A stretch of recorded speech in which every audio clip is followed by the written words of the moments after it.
Տիկին Գյուրեղյան, մեծ կին եք, չեք ամաչում, դուրջ եմ ասում, ասենք տեղից ինձ ասում եք վանա, դու ինչ իրավունք ունես ներկայացնել խոյ համայնքի, ինչ իրավունք ունես խոյ համայնքի բնակչի անունից խոսել, ես այդ համայնքի բնակիչ եմ, ես ոնց որ գամ ասեմ, վանա, ես որպես կին կարծում եմ, որ այս նախագիծս ասում, դու ինչ իրավունք ունես կանանց անունից խոսես,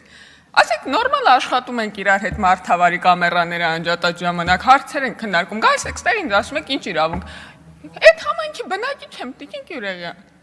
եւ այդ համայնքի բնակչի, ուր կորավ պատգամավորական ներկայացուցչությունը, ուր կորավ ներկայացուցչությունը,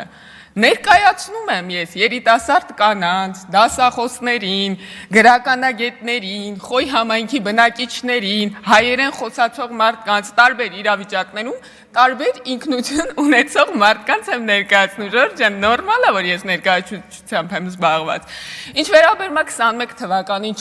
չխոշորացնելուն, այս ժամանակ խոյ համայնքի բնակիչները ուղղակի աղաղակում էին, որ իրենց առանց Էջմիածնի կոմունիկացիայի չխոշորացնեն, որովհետև իրանց համար այդ ենթակառուցվածքները հաղթահարելը նույնիսկ կողքի կամ կողքի գյուղ շատ բարդ էր, ով որ եղել է այդ համայնքներում, ով որ երթևեկել է, չգիտեմ, դողցից արշալույս կարա պատկերացնի, դեռ ինչ անհավանական չհամընկնումներ կան ենթակառուցվածքային, որտեղ բոլոր կողմերից կապված են Էջմիածնի հետ։ Հիմա պետք է Ժողովուրդ ջան, ստեղ քննարկենք ու նորից հիշենք 21 թվին,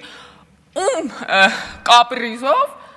Էջմիածինը միայն ոսկե հատի հետ խոշորացավ, գանք մտնենք այդ դաշտ, այդ բանի ում լսեցինք, ում կապրիզ լսեցինք, այդ քննարկման դաշտ մտնենք, հատիվ նորմալ քննարկում ենք անում։ Ես